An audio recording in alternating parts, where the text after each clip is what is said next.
जय हिंद, वंदे मातरम। साथियों, कैसे हैं आप सभी लोग? उम्मीद करता हूं आप सभी लोग बहुत ही बढ़िया होंगे। तो साथियों, आज के क्लास में हम लेकर आए हैं रेलवे ग्रुप डी 2026 4 अगस्त का रियल पेपर दोस्तों, जो कि आपको यह प्रश्न सीधे एग्जाम हॉल में देखने को मिल सकता है दोस्तों। तो आज का क्लास आप लोग जरूर से जरूर देख लीजिए दोस्तों, क्योंकि आपको तैयारी अच्छी नहीं है तो यह वीडियो आप लोग देख कर जाइए तो आपका एग्जाम अच्छा रहेगा साथियों। तो आइए देखते हैं आज के प्रश्न की ओर। अगर प्रश्न अच्छा लगे तो वीडियो को लाइक कर देना, चैनल को सब्सक्राइब कर देना और जल्दी से शेयर कर देना साथियों। तो आइए बढ़ते हैं आज के क्लास की ओर। तो कहता है साथियों कि माचिस उद्योग में प्रयोग किया जाने वाला रसायन कौन सा होता है? तो माचिस उद्योग यानी कि माचिस कारखाना में जो रसायन उपयोग किया जाता है दोस्तों, वो होता है लाल फास्फोरस, जो कि यह माचिस के लेफ्ट साइड में लगाया जाता है दोस्तों। इससे माचिस की तीली संपर्क में आते ही जल जाता है दोस्तों। तो इसका राइट आंसर हो जाएगा ऑप्शन नंबर ए। आइए देखते हैं अगला प्रश्न को। तो कहता है साथियों कि दाल किसकी अच्छी स्रोत होती है?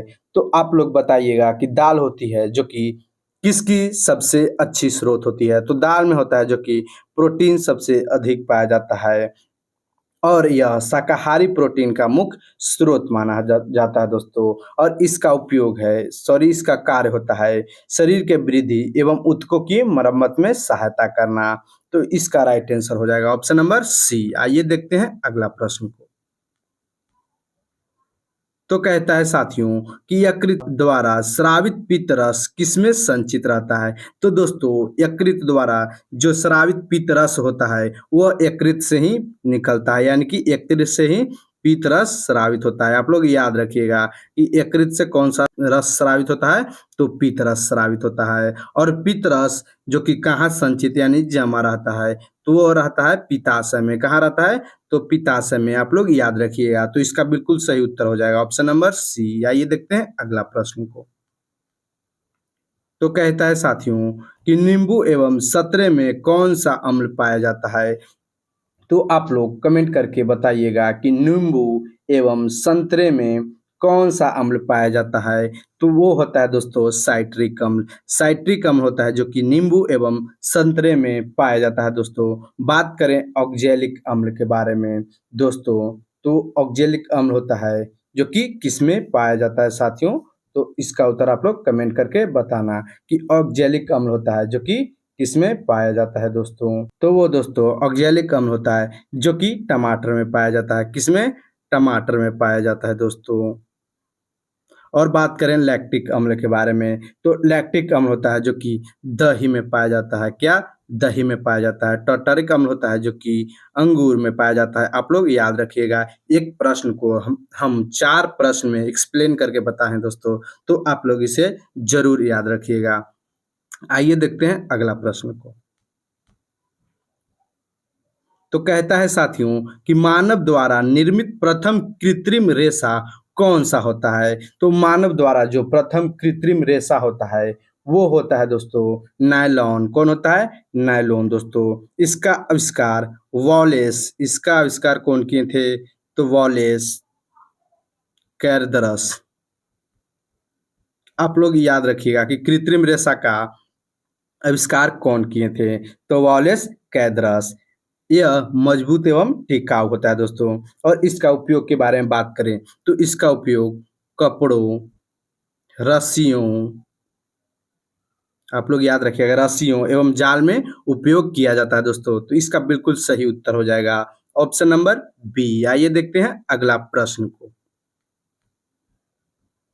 तो कहता है साथियों कि जीन परिवर्तन किसमें होता है? यानी कि जीन होता है जो कि किसमें परिवर्तित हो जाता है दोस्तों? तो जीन होता है जो कि डीएनए में परिवर्तित हो जाता है दोस्तों। और डीएनए के बारे में बात करें तो डीएनए अनुवांशिक सूचना का वाहक होता है। अनुवांशिक सूचना का वाहक होता है दोस्तों। आप लोग याद रखिएगा। तो इसका राइट आंसर हो जाएगा ऑप्शन नंबर बी। आइए देखते हैं अगला प्रश्न को। तो कहता है साथियों कि अस्थियों एवं दांतों का मुख्य तत्व कौन सा होता है? तो अस्थियों एवं दांतों का मुख्य तत्व होता है जो कि कैल्शियम होता है। कौन सा होता है? तो कैल्शियम होता है दोस्तों। आप लोग याद रखिएगा, कैल्शियम होता है जो कि हड्डियों को मजबूत बनाता है। हड्डियों को मजबूत बनाता है, आप लोग याद रखिएगा। और दांतों के निर्माण में भी आवश्यक होता है साथियों। और इसकी कमी से यानी कि कैल्शियम की कमी से हमारा हड्डी यानी कि बोन होता है जो कि कमजोर पड़ जाता है। कमजोर पड़ जाता है दोस्तों। और इसे दूर करने के लिए हम लोग दूध का सेवन करेंगे दोस्तों। तो इसका राइट आंसर हो जाएगा ऑप्शन नंबर बी। आइए देखते हैं अगला प्रश्न को।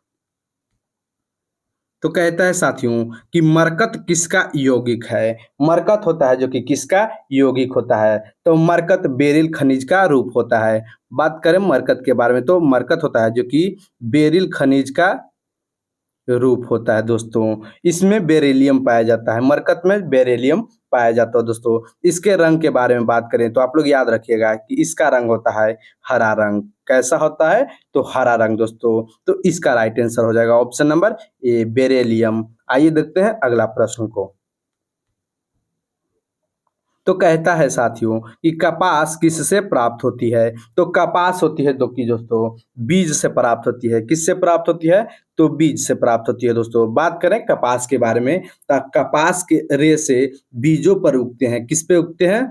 तो बीजों पर उगते हैं दोस्तों। यह प्राकृतिक रेशा है। कैसा होता है? तो प्राकृतिक रेशा होता है दोस्तों। यह आपको कल एग्जाम में बहुत ही इंपॉर्टेंट होने वाला है दोस्तों, ये सब प्रश्नों को। तो आप लोग इसे अच्छा से समझिएगा और बारीकी से पढ़िएगा दोस्तों। और बात करें तो कपास का उपयोग कहाँ होता है? तो कपास का उपयोग वस्त्र उद्योग में किया जाता है। कहाँ किया जाता है? तो वस्त्र उद्योग में किया जाता है दोस्तों। तो इसका राइट आंसर हो जाएगा ऑप्शन नंबर सी। आइए देखते हैं अगला प्रश्न को। तो कहता है साथियों कि कैंडेला किसका एसआई मात्रक होता है? तो कैंडेला होता है जो कि प्रकाश की तीव्रता को मापता है दोस्तों। यानी कि इसका राइट आंसर हो जाएगा ऑप्शन नंबर बी। आइए देखते हैं अगला प्रश्न को। तो कहता है साथियों कि तापमान की प्राथमिक एसआई क्या होती है? तो तापमान की प्रथम एसआई इकाई क्या होती है? तो वो होती है केल्विन। कौन सी होती है? तो केल्विन। यानी कि प्रश्न संख्या 11 का राइट आंसर हो जाएगा ऑप्शन नंबर सी। आइए देखते हैं प्रश्न संख्या 12 को। तो कहता है साथियों कि आतिशबाजी में हरा रंग किसके कारण होता है? तो आतिशबाजी में हरा रंग किसके कारण होता है दोस्तों? इसका उपयोग आप लोग याद रखिएगा। तो हरा रंग होता है जो कि बेरियम यौगिक के कारण होता है। बेरियम यौगिक के कारण होता है दोस्तों। अस्ट्रोसियम लाल रंग देता है। क्या अस्ट्रोसियम होता है जो कि लाल रंग देता है? लाल रंग देता है। सोडियम होता है जो कि पीला रंग देता है दोस्तों। आप लोग याद रखिएगा, पीला रंग देता है। तो इसका राइट आंसर हो जाएगा ऑप्शन नंबर सी। आइए देखते हैं अगला प्रश्न को।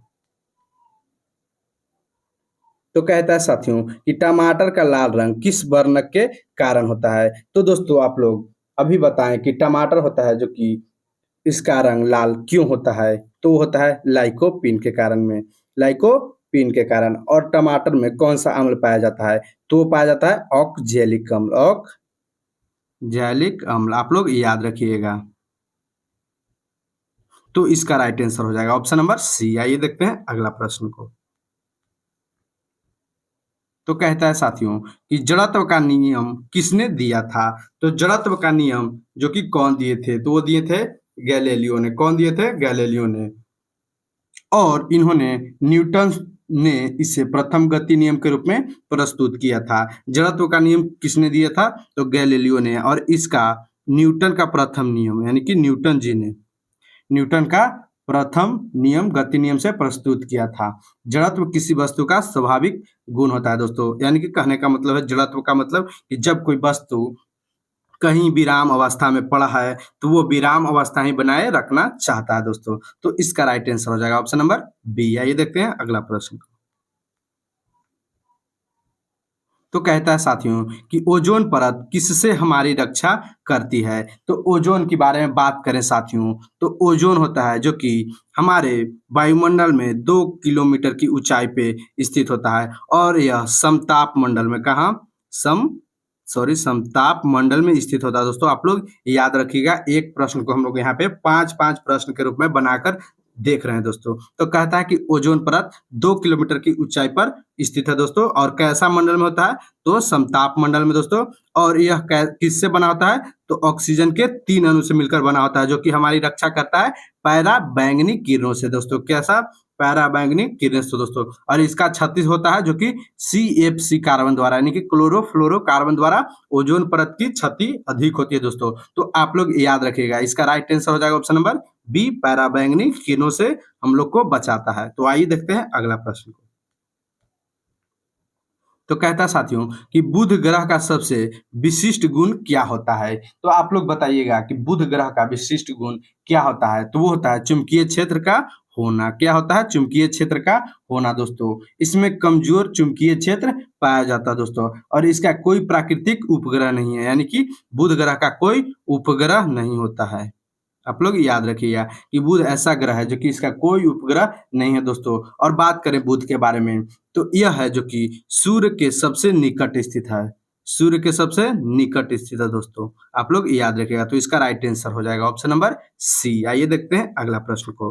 क्लास आप सभी को अच्छा लग रहा है दोस्तों, तो वीडियो को लाइक कर देना, चैनल को सब्सक्राइब कर देना, और जल्दी से इसे शेयर भी कर देना। तो आइए देखते हैं प्रश्नों की ओर। कहता है प्रश्न संख्या 17 कि मीथेन गैस का बादल किस ग्रह के चारों ओर पाया जाता है। मीथेन गैस का बादल किस ग्रह के चारों ओर पाया जाता है दोस्तों, तो वह है वरुण ग्रह के। मीथेन गैस का बादल जो कि वरुण ग्रह के चारों ओर पाया जाता है दोस्तों। इसके कारण इसका रंग नीला दिखाई देता है। कैसा दिखाई देता है, इसी के कारण इसका रंग नीला दिखाई देता है दोस्तों।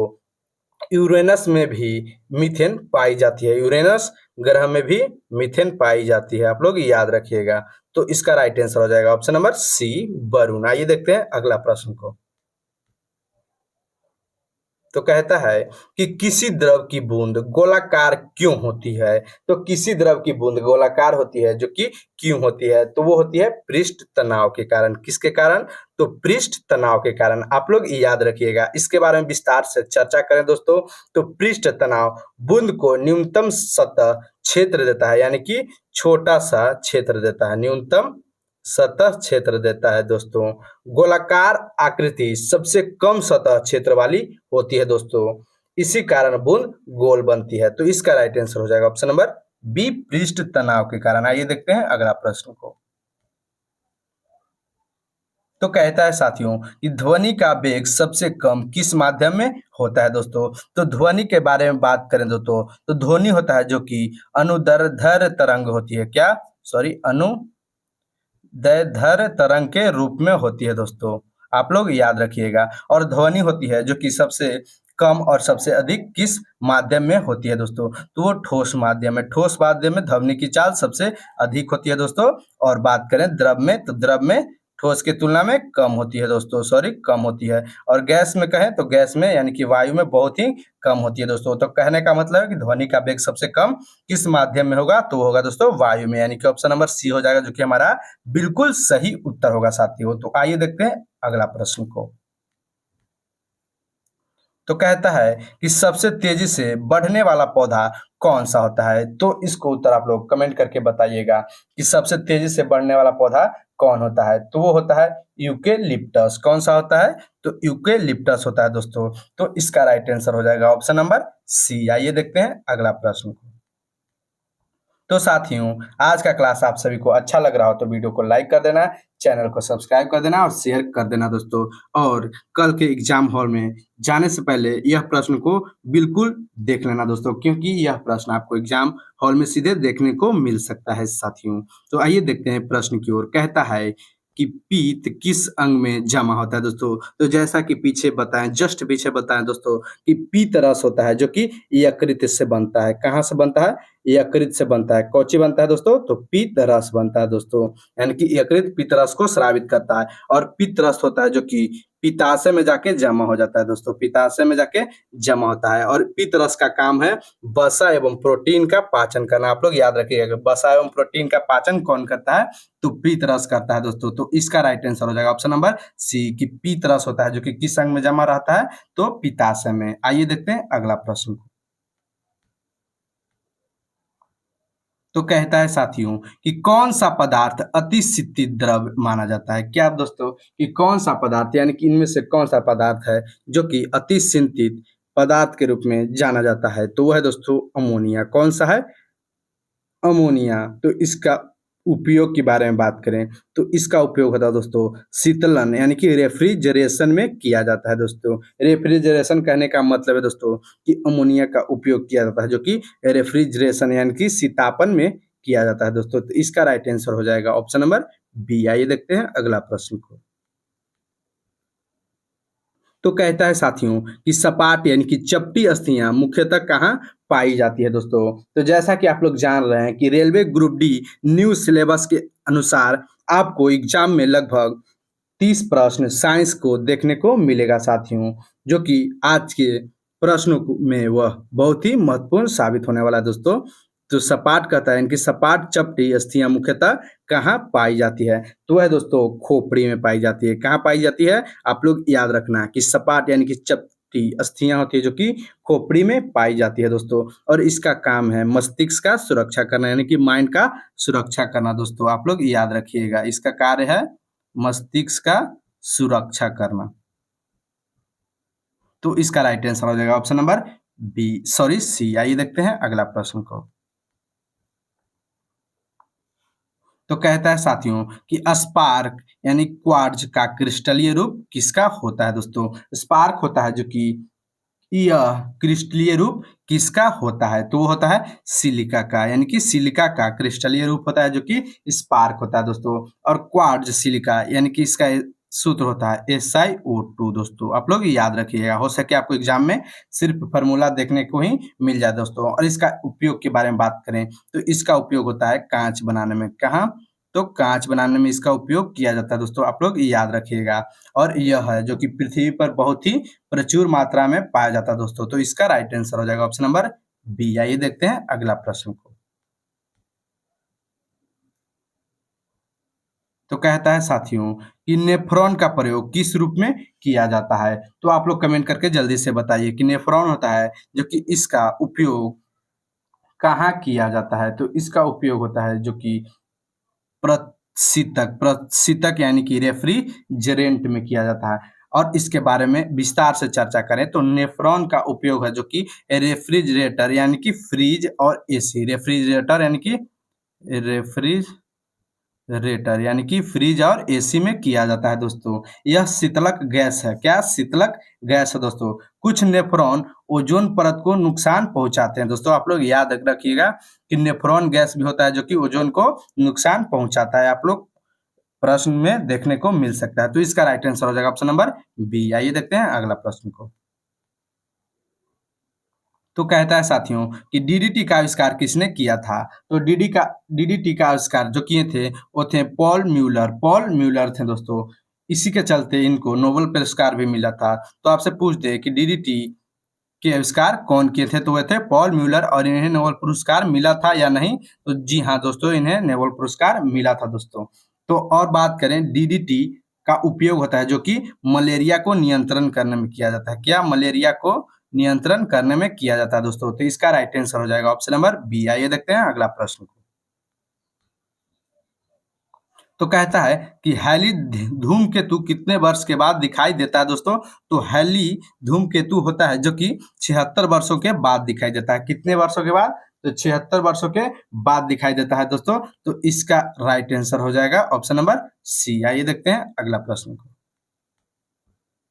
तो कहता है कि भारत में सबसे अधिक भंडार किस धातु का होता है दोस्तों। तो बताइए आप लोग कमेंट करके कि भारत में सबसे अधिक भंडार किस धातु का होता है दोस्तों। तो बात करें भारत में सबसे अधिक भंडार धातु के बारे में तो होता है दोस्तों थोरियम का। किसका होता है?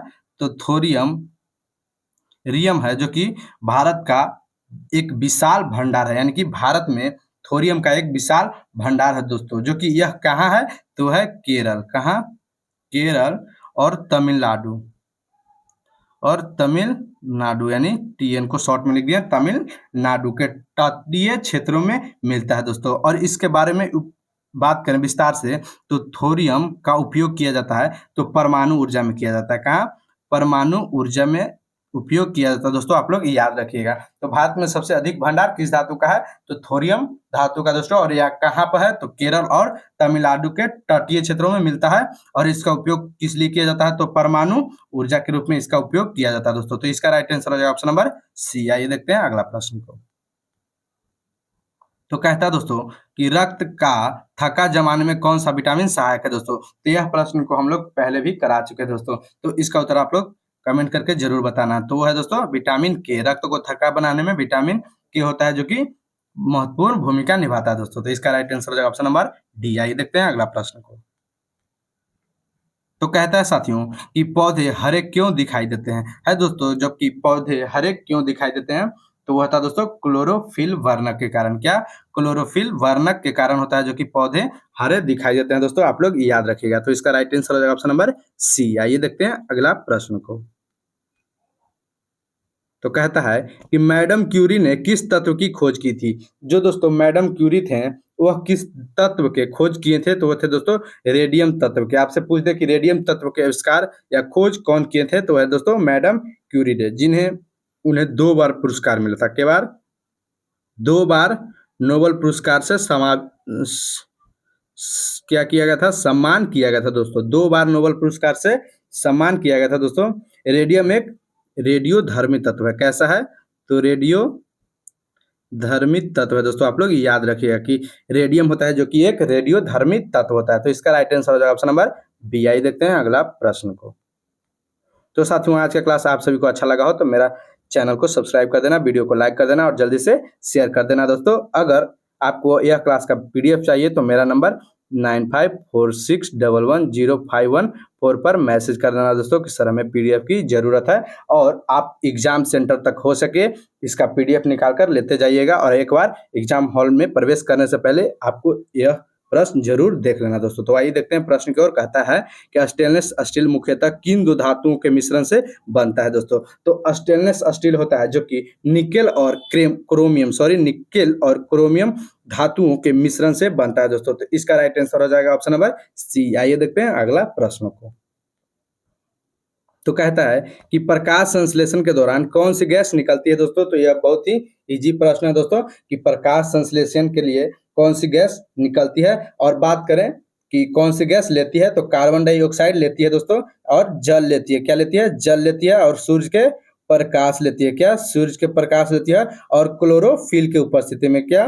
क्लोरोफिल वर्णक के उपस्थिति में अपना भोजन यानी कि प्रकाश संश्लेषण की प्रक्रिया को पूर्ण कर लेती है दोस्तों। और उसके फलस्वरूप क्या बनाती है? तो उसके फलस्वरूप हमें ऑक्सीजन प्रदान करती है साथियों। तो इसका राइट आंसर हो जाएगा ऑप्शन नंबर बी। आप लोग याद रखना। तो आइए देखते हैं अगला प्रश्न को। तो कहता साथियों कि जिस तापमान पर गैस का आयतन शून्य माना जाता है उसे क्या कहते हैं दोस्तों? तो जिस तापमान पर गैस का आयतन शून्य माना जाता है दोस्तों उसे कहते हैं परम शून्य ताप। क्या कहते हैं? परम शून्य ताप। आप लोग याद रखिएगा। और परम शून्य ताप यानी कि 0 केल्विन, यानी कि 0 केल्विन दोस्तों। और इसे सेल्सियस में बदलें तो -273.15 डिग्री सेल्सियस के बराबर होता है दोस्तों। इस ताप पर अणुओं की गति न्यूनतम मानी है जाती है दोस्तों। तो इसका उत्तर आप लोग याद रखिएगा कि किस तापमान पर गैस का आयतन शून्य माना जाता है? तो परम शून्य ताप पर। तो आइए देखते हैं अगला प्रश्न को। तो साथियों आज का यह लास्ट प्रश्न है। अगर क्लास अच्छा लगा हो तो वीडियो को जल्दी से लाइक कर दें, चैनल को सब्सक्राइब कर दें और दोस्तों के पास शेयर कर दें दोस्तों, ताकि वो भी अपनी तैयारी को और अच्छी बना सके। तो दोस्तों आइए देखते हैं प्रश्न की ओर। कहता है कि खुले फ्यूज का प्रतिरोध कितना हो जाता है दोस्तों? तो जो दोस्तों खुला फ्यूज होता है उसका प्रतिरोध बात करें तो उसका प्रतिरोध अनंत हो जाता है। क्यों होता है? तो फ्यूज टूटने पर परिपथ खुल जाता है। क्या? फ्यूज जो टूट जाता है यानी कि खुला हो जाता है उसका परिपथ खुल जाता है और धारा का प्रवाह रुक जाता है। क्या होता है? धारा का प्रवाह रुक जाता है दोस्तों। इसीलिए इसका प्रतिरोध अनंत माना जाता है दोस्तों। और इसके बारे में उपयोग के बारे में बात करें तो यह विद्युत सुरक्षा का महत्वपूर्ण उपकरण है, यानी कि विद्युत से बचाने का महत्वपूर्ण उपकरण है। तो इसका राइट आंसर हो जाएगा ऑप्शन नंबर सी। आज का क्लास यहीं समाप्त होता है। तो जय हिंद, वंदे मातरम।